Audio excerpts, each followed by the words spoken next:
Hey, this is Kahari Hicks, Row 9 Studios, here with my man Tiger LaVerde, head coach at Kirtland High School, Coaches in Cars. My man, I appreciate you being here with us. Thanks, I appreciate it. Let's get to work.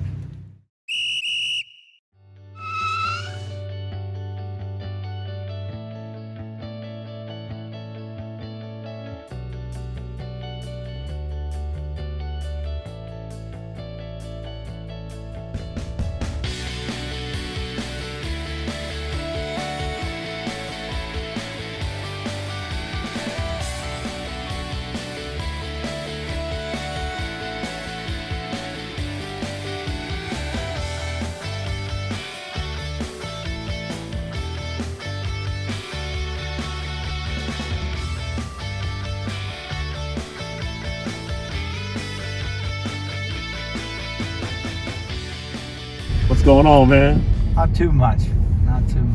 Winding down the season. Man, it's over and relaxing. So,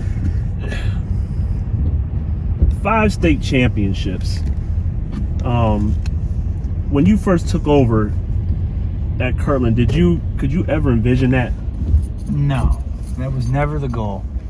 The goal was to have fun a little bit every day, and I said in my interview, if these kids graduate and say that was a hell of a lot of fun, that was kind of my goal. That's it. Have a good time, learn a couple lessons about life, and look back and say, I'm glad I played. I think that's so important because, obviously, having had a chance to coach against you when we were at Richmond Heights, and then after I moved on, the biggest thing that you had said that it resonates with me, and it still does, and I talk about this with our coaches, is that your goal is to give the kids a good experience. What do you define as a good experience? What does a good experience for Kirtland football mean to you?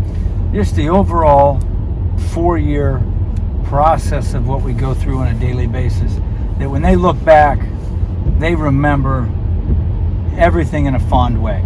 So like, I try to make it a point to laugh every single day, and I love going to practice. When I go to practice, there's always a game on. We always are talking about something, we're laughing, and it's not going up there and going through the same thing day in, day out, where the kids are like dreading practice. We try to mix up the games, and so my ideal practice, if we do a certain thing and the offense wins and the defense wins, and they're always like, let's go rubber match. So, that's a great practice. When the kids are asking to do more and more and more, that's when you got them. And when we go to practice, we do different drills and different situational stuff, and always make it competitive. Always make it so one team and the other team, it's 50-50.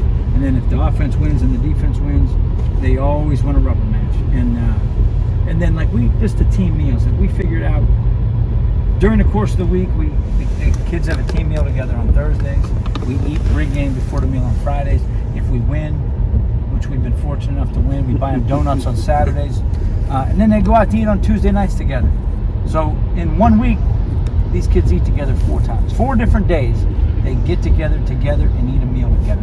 And when it's all said and done, all the guys have graduated. But that's what they miss. They miss all the team meals. They miss all the team bonding. They miss all the being together. And so like when I say I want them to graduate and say, holy crap, that was a great time. We do overnight trips in the summer for 7-on-7 tournaments. Everything we do has a point of being enjoyable for the kids' experience. It's crazy because I was reading that thing in the News Herald when it said the day after the state championship, you guys have got all these kids in the weight room ready to lift, and that's phenomenal to me. How just a group of kids that and you know how it is with kids, but how did you get it to that point where kids are ready to come in and lift weights the day after a state championship game? It's amazing. We played the 8 o'clock game Saturday night, and it was over at 10:30. We left the locker room at 11:30. We got back into Kirtland after 12:30, and less than 10 hours later, before 10 a.m. the next day, there's 35 kids in the weight room. It's insane. I tell people, like, the norm that we have established at Kirtland is not normal. It's just not. and kids love it. They want to be a part of it, and they started that a few years ago, and it's kind of like a point of I don't know what the word is. I teach math, but it's like like to the kids, like that's a big deal to them. It's a big deal to get in there the next day and get started on the next year. They don't want to wait one day. You know what I mean? So it's impressive. Number one, we got a great lifting coach, Ray Sullivan. He's unbelievable. He's in there 365 days a year, and if he can't, he's in there daily, and the kids go in there with him. And I always tell people, like, when guys get older, they want to go to the Eagles Club, they go to the Elks Club, the UFW. Guys they go to the country club if they golf, right, and get some guy time. Well, in high school, our kids have the weight room. That's where they go to get their dude time in. One thing that I've always followed about you and I love about you, and I'm gonna pub this because most people don't know this. You're one of the most humble guys I know. Like, I'm looking at this right here. Like, this is crazy. 30-0, 5 state championships. That makes you one of the most accomplished high school coaches in Ohio history. And you really, when people talk to you, you're so accessible, you're so easygoing. A lot of guys, I know low-level assistants that are so arrogant, but I think that, like, what does this mean to you? Like, what does this mean to you? 5 state championships, 30-0. I saw you guys this is the second year in a row you guys have been ranked small school nationally. Yeah, twice in the top 10. It's crazy. You know what that means to me, that the kids are just phenomenal. They're willing to put in the time. I got a great staff. We got great families in Kirtland that allow their kids, and that's a big thing, that they allow their kids to put in that kind of time, because it's a daily thing. I know my wife gets frustrated because my son's on the team, and if he doesn't make it to the weight room, he's miserable. He is. Wow. If there's a day where, hey, we got to go down, to grandma's house and miss a day, he's miserable. And so it's a good problem. It's a good problem. His buddies, like, their parents tell me the same thing. Like, oh my gosh, we told him he had to go to Cedar Point, and he was all bent out of shape because he couldn't get to the dang weight room. And some of the parents, that annoys them. But most of our parents are proud of it. They're proud that their kid is learning a great work ethic and he's committed to something. But it's just, when you have fun doing something every day, you want to do it more. And I think that's the bottom line. And I think that's a key thing, is that there's a different generation of kids.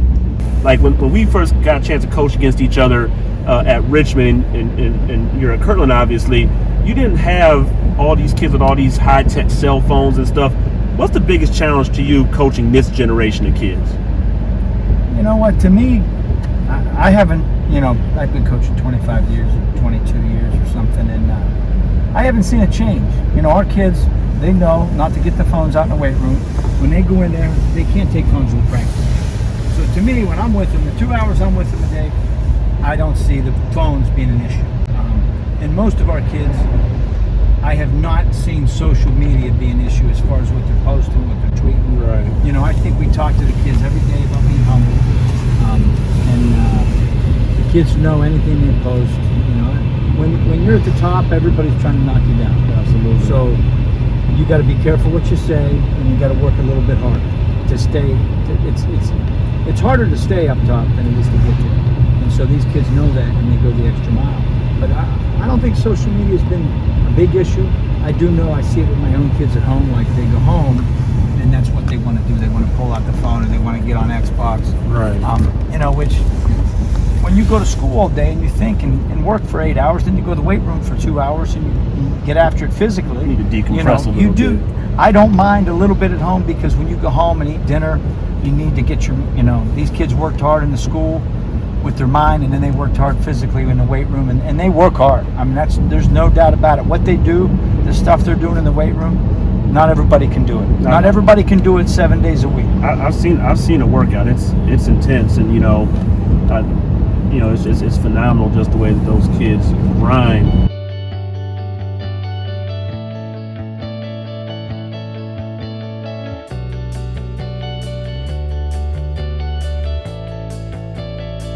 All right, so what is something about you that most people don't know? Something that, that, like, for me, a lot of people don't know that I'm a writer. Like, I love to write. You know, I'm working on publishing a book right now. But like, what's something about you that a lot of people don't know that would be like something interesting to know? I would say that I'm from a big family. I'm one of 8 siblings, and there's 5 boys and 3 girls, and you know, all 8 of us. I think 1, 2, 3, 4, 5 of us got into education, and then there's 2 that are engineers, and one's a doctor. So you know, I'm from a big family, and I got 2 older brothers and 2 older sisters, and 2 younger brothers and a younger sister. So I grew up right in the middle and kind of flew under the radar, and you know, I think, you know, had to learn how to get things done on your own, because I mean, my parents were kind of worried about the older ones going to college, worried about the babies, and you know, I kind of flew under the radar, and so it was great growing up in a big family. You certainly don't get spoiled. You got to work for everything you get. But I mean, I think that's one thing that people probably wouldn't know, that I got lots of cousins and relatives and aunts and uncles. So, you know, that's really important to me. Talk about, I think this is an important point. You know, a lot of coaches, you know, are defined by wins and losses. And I can say this comfortably, I know that doesn't matter to you. I know you want to win, but it's not your bottom line. And I know if I ask you this, I know you're not going to say it. You know, what do you consider your biggest accomplishment as a coach? I know you're not going to say the state championships. Like, when you look back at it to this point in your career, what has been your crowning achievement, that moment where you're like, man, I've really done something? Well, just, you know, some coaches, the kids graduate and they don't have a great relationship with the coach. They look back and say, you know, I think that guy was kind of a jerk to play for. You know, that would be my biggest nightmare, as a kid graduates and says, man, I hated playing for that guy for 4 years. You know what I mean? That would really break my heart. That would bother me. And so the fact that, you know, these kids call you and text you and invite you to weddings. My wife and I, our house is always open. These kids come over for dinner. And just get to go see these kids get married and be successful in their lives. That's a blessing, you know. As far as coaching goes, you know, like being just a competitive guy. Like when I go home, like my kids and I will compete at something. We'll play, you know, Yahtzee. I mean, we'll play cards. Like, I just have that edge where I enjoy doing something, trying to win or lose. So, you know, when you get a team August 1st, you know, you try to make that team the best you know, that's your goal, is to take those 50, 60 guys and get the most out of them. And that's all we try to do every year. We try to, and then the best part is when you get that film Saturday morning, how in the heck do we got a chance to beat this team? What do we got to do to beat this team? Like, that's the best part of the game. That's the fun part for coaches. It's a fun part for kids. Listen, and you get, you know, I teach AP Stats and AP Calc, so we get these films, we break them down, and we got this data on what they like to do, and how can we analyze this data in a way that maybe we can beat this team. You know, this year was so much fun. I mean, we lost all the big guys. We lost the whole offense and the defense from the 18 team. That line was freaking huge. It was huge. In 18, it was. They look. When we scrimmage, I'll never forget this. They looked down on our kids. Like, they looked literally physically down. Yeah. And the 1-6-6 kid said, "How do you like that D6 football?" I couldn't help but laugh. Like, this offensive line was massive. I said, those guys, they're not gonna lose again. Yeah. They're gonna steamroll people. I mean, it's the biggest offensive line I've seen in a long time. Yeah, and so you know what? When you know you should win, that's almost harder to coach. Right. Because then if you don't do it, you know, you underachieved, I guess. So this year was probably the most fun I ever had, because those guys all graduated. Quarterback, fullback, tailback, up back, tight ends, whole line except one kid. We had one kid back. One returning starter. Yep, on offense. Wow. 2 actually, but the tight end got hurt and he didn't play about 8 games. So the one kid that did come back ended up hurt for 8 games. So really we had kind of one guy back for most of the year. And then on defense we had 2 guys back. And just taking that team of pretty much all JV kids, we had no size. I mean, we were, on defense we had one kid over 200 pounds. And on offense we had 180, couple hundred. It was the first time I've coached in 20-some years where I walked in the huddle and I was taller than the center and both guards. What? I towered over both guards, and all 3 of those dudes And I'm not very tall. I'm 5'8.5", and I was taller than our 3 interior linemen. But I think that speaks to, you know, being a good coach, because you won with a mammoth offensive line. You won with a small group of guys, and I just think that's, you know, a testament to what you and your staff are doing. This community, because I talk to a lot of coaches, and community is huge in terms of how a team is able to be successful. And I see communities that are bad, and it affects the team. Tell me about this community. Tell me about this Kirtland community, and, you know, how it affects you, the school, you know, just the whole thing about Kirtland community. Well, I'm from Pennsylvania, so I never even heard of Kirtland until they hired me. And I came here. They opened me with, you know, they welcomed me in with open arms, and everything, you know, anything that I've needed really from a booster standpoint. For, you know, we don't have a lot. We have old school uniforms. I've never asked for new uniforms. We get 6 new footballs every year. I hear some teams get 50. We order 6 brand new footballs every year. So we don't ask for a lot, but you know, we worry about fundamentals. We run about 5 blocking schemes on the offensive line.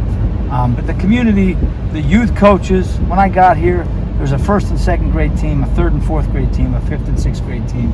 We got a 7th and 8th and 9th JV varsity. And I meet with all the youth coaches. My kids played youth football the last, 10 years. And I got to go to those practices and help those coaches. And these coaches, I tell them, listen, if you can run these base offense and defensive stuff, when these kids get to 7th, 8th, and 9th grade, it'll help them. If the terminology is the same, and you know, it's going to be a little different at the high school than you have in 1st, 2nd, 3rd, and 4th grade. But if the terminology is the same, and the basic concepts are the same, run and power, dive, quick pitch, and geo, then that's going to help us if our whole program's running pretty much the same stuff. So I think we've had great continuity, 1st grade through 12th grade. I think this is really underrated. K through 12 is connected. So the whole building is connected. So my son, is in 6th grade. I just left the weight room before he picked me up. Him and his 10 buddies are in there lifting in 6th grade, and he's been doing it since 1st grade. So he goes to the weight room after school every day since 1st grade. I've got to ask this question. I have to know.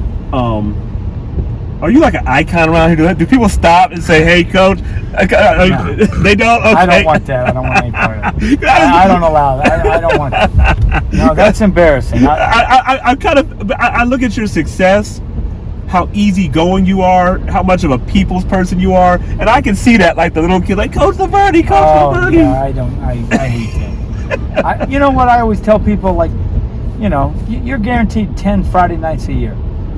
Listen, I feed my family by being a teacher. I try to be the best teacher first. You teach 180 days. You know, you coach 10 Friday nights. So you better be a great teacher. And I think the coaches out there that aren't great in the classroom give our whole profession a bad name. If all the coaches that are out there are excellent teachers in the classroom, I think that's great for our profession. And I think that's what's helped me be a little bit successful. So let me ask this, because you mentioned that about giving our profession a bad name. Football's under attack. Yeah. We know that. And you know, and parents are afraid to let their kids play, these concussions and everything. I love football. It's done numerous things for me. What makes football the greatest game on earth to you? It's the ultimate team sport. There's 22 people on the field and 1 ball. Yep. So I think, and this is what our kids are fantastic at, if you are a selfish person, you are not a good football player. You just aren't. Every position on that defense has to do its individual job for the defense to be effective. You know, offensively, 10 guys got to do what they're supposed to do, go right here. For you to get a first down or execute the play, whether it's blocking or carrying out a fake. I tell my kids, if you can't block, you can't play. We need 11 kids that can block, because even the quarterback on some plays has to be able to block. I mean, there's plays that we have where the quarterback's the key blocker. So, you know, it's the most unselfish game that there is out there, and it has the best brotherhood in the locker room. Yes, it does. There's nothing, the emotion of the game on a Friday night with all your brothers, there's nothing like it. And it's the unselfishness is awesome. To teach kids when they grow up, it's more than about you. It teaches you to be a man and a man for others. Basically, they always talk about being do for others. You'll be happier if you do good for others. And our kids, they're really unselfish, and I give a speech every year about how you treat each other, and man, they impress me so much how they treat each other. I talk about the incoming 9th graders. I tell the seniors, you're going to be with these guys for 4 months, 2 hours a day for 4 months every day. They're going to remember how you treat them for the next 50 years. So if you want, that's deep, right? It's there. deep. Man. That's deep, man. Listen, if you want to be a jerk to the freshmen, and they're going to remember that for 50 years. You're going to see them in town at a restaurant somewhere, and they're going to be like, "That was the guy, man. He just was not nice to them." Man, it's so crazy you mentioned that, because that happened to me. When you're in 9th grade, you remember the senior. Yes. So yeah. I remember the senior that punched me in the chest. Exactly. I remember that. I do too, and I remember the senior who gave me a ride home. Said, "Hey, Tiger, you want to ride home?" And I'm like, "Well, my dad can." And he's like, "I'll give you a ride home." And I got a ride home with Billy Miller, and he was the nicest kid, and he was so nice. And I tell the seniors that I actually go through it and say, "Listen, these freshmen are going to spend 2 hours a day with you for 4 straight months. Yep. If you're a little bit of a jerk, for the next 50 years, they're going to think that guy's a jerk." And that's big. But that goes right back to what you said about giving the kids a good experience. And I just, you touched on this thing about brotherhood, because I know some of the best brotherhood moments are after huge wins. You had a lot of big wins, and I'm not going to speak for you. What was your biggest win? Like, the one I was pulling for you the most was that time when you guys beat Ursuline and upset them. And no one expected it. And I'll never forget, how you talked about that one. I don't want to speak for you. What was the biggest win you had as a coach? Well, the community came out with this top 10 list just a couple weeks ago for the new year of the best wins in the decade, and that one did end up number 1, and it was for a variety of reasons. They beat us in 2008, 18-17. We were up 17-12, under a minute left, and they had about 7 Division I kids. I remember that. They were loaded. And we had them. We had the ball. We were 1 first down away from taking a knee. And we had to punt it, and they threw it to this kid going to Syracuse, Dale Peterman, who made about 8 guys. They threw a hitch to him, and he went 50 yards. Wow. With 40 seconds left in the game. Beat us 18-17, and that hurt, man. That hurt for a long time. And then we played them again 2 years later, and this is the funny part, is they were up 24-0 at halftime then. What? And they beat us 48-0. They beat us 48-0 in 2010. So we played them in 08. We lost by 1.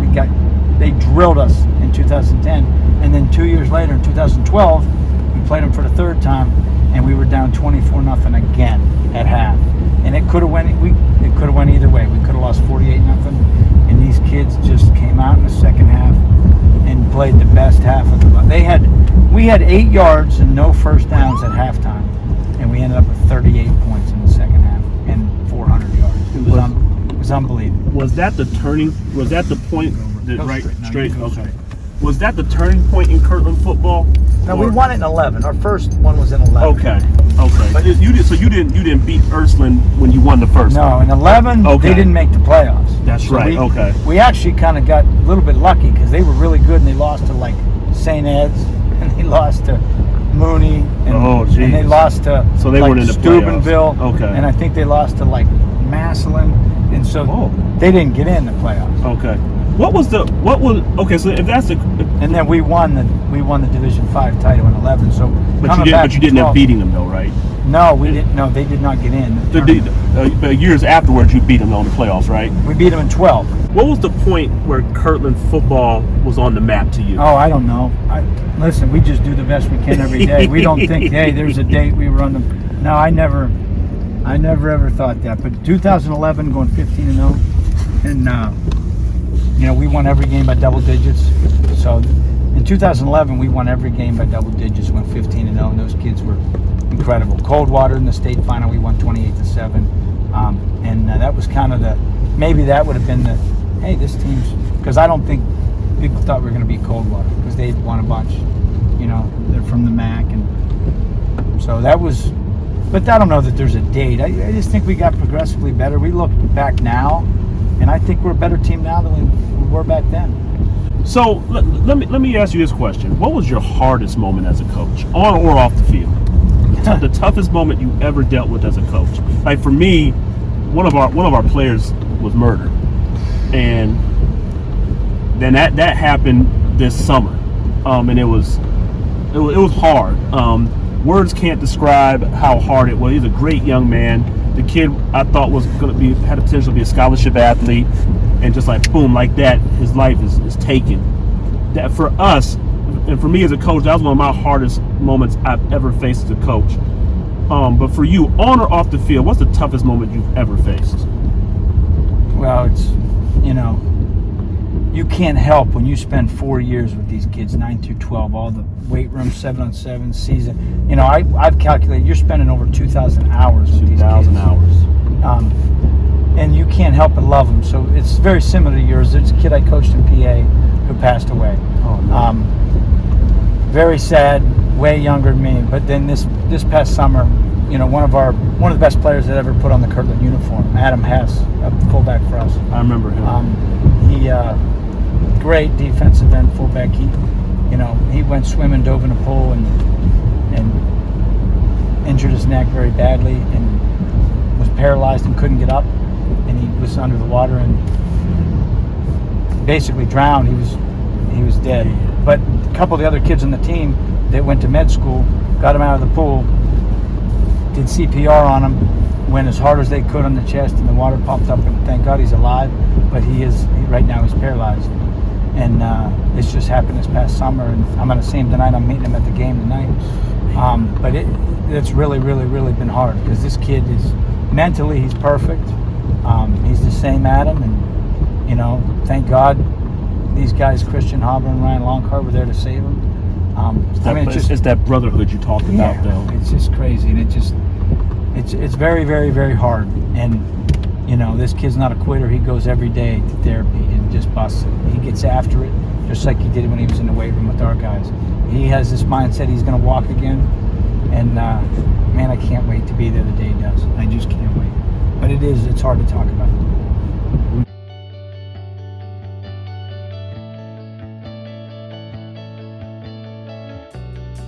I think those are things about coaching where people don't understand how you carry that stuff. Oh. You carry that stuff with you, and this the part I think in our profession people need to understand. Like you carry it's not the sport. With you.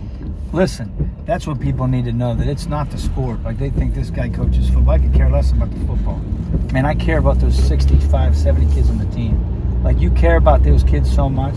Like you want them to learn how to be a man and be successful, learn how to work hard to accomplish goals. And that's really what it's all about. You've been doing it a long time. That's really what's the enjoyable part about doing what I get to do. I get to influence young lives and help them make good decisions in their lives, whether it be work or their professional life or their personal life. How to, when they're married, how to treat their wives, how to treat their kids, how to treat their parents. I don't think enough coaches focus on that. I think it's the bottom line. Let's win this game. I saw one coach, I'm not going to say the name, but they put on Twitter, who's going to win this? We need to win this title. But you've got 5 of them. You're talking about making people better husbands, better brothers and things like that. And that brings me to literally the last question I want to ask you, because you're my man. Like I have a lot of respect for you, how much you care about these kids. You could pick one kid. What is your ultimate success story of a player that's been in your program? That's a great question. I have to tell this one because we had this kid, David Cardam. Big, tall, skinny kid. I coach middle school track. He comes out for track, and this kid throws the disc. I was like, whoa, and he just chucks it out there, right? He's strong, big, strong, and I say, dude, what are you doing to fall? Nothing. Did you ever play football? No.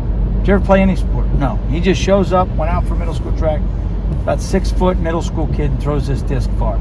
And so I said, listen, you'd be a good football player. And he goes, okay. That was it. It was out, and he came out for football, 9th grade. Never played any sport in his life, and was terrible. 9th grade, terrible. I remember the quarterback of the 9th grade team. I remember the quarterback's dad in 9th grade was yelling at me, "You're going to get my son killed," because this kid couldn't block anyway. And I said, "He's got to learn sometime." And he was. And in 10th grade, this kid played JV, and the quarterback's dead. You're gonna get my son killed. You can't put him out there. I'm like, he's got to learn at some point. Make him left at the light? Yeah, left at the light. Okay. And then he says junior. He plays JV again. 3 years of JV, and he's getting guys killed. And I don't give up on him. And he comes to the weight room every day, and he buys into our program. And we just don't have a lot of depth. We're Division VI school. We don't have a lot of depth. And as a senior, he comes out. He wins the job at right tackle. He's about 205 pounds. You can go back in here. And 6'2", 205 right tackle. And we made the playoffs. We went 10-0. We're playing Loudonville, and they have this big defensive end who made the North-South All-Star game.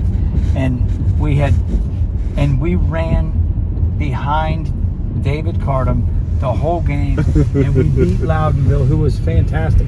Loudonville beat everybody all year by 40. And we beat Loudonville with this kid to get to the state championship. This kid started 15 games.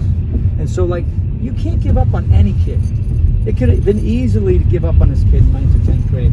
And this kid starts 15 games, leads us to a state title game because what he did in week 14 was just unbelievable. And then he played a great week 15 game. And so this kid, if you would have seen films of him in 9th and 10th and 11th grade, you wouldn't even have. But so those are the stories I love. There's always the great athletes that are going to be great no matter who coaches them. But it's those kids that you talk into playing that never even heard of the sport, and they end up starting 15 games their senior year and starting a state championship game. That's cool. I mean, those are the stories that'll stick with me forever. Yeah, that's as real as it gets, man. I appreciate you spending the time with us. You know, it's just, I think this game is just, you know, just those stories right there, man. That's like, you know, I've known you since 07, and you know, a lot of stuff I still didn't know. So I really appreciate you just spending the time with us. Yeah, thanks for having me. Appreciate you, my brother, man. I appreciate it. Always enjoy talking to you.